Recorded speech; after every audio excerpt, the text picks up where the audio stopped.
Angka COVID-19 naik lagi di Indonesia setelah kurva catatan kasus di negara tetangga menanjak lebih dulu.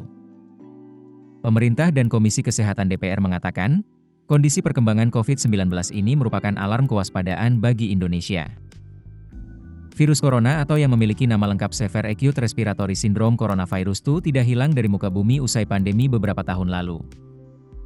Makhluk kecil yang hanya bisa dilihat di bawah mikroskop elektron ini merebak di beberapa negara Asia Pasifik, termasuk negara tetangga Indonesia.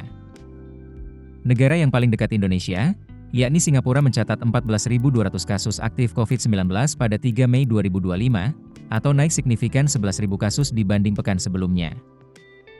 Kemudian Hong Kong, ia mencatat tingkat positif COVID-19 mencapai 13,66%, naik 6,21% dibandingkan pekan sebelumnya.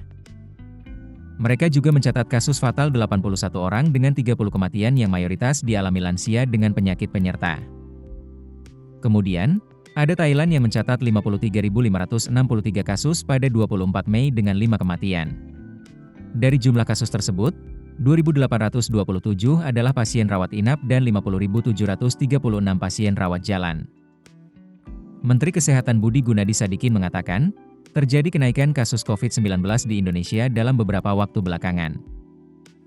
Meski tidak merinci secara angka, peningkatan kasus COVID-19 di Indonesia tidak sebesar negara tetangga lainnya.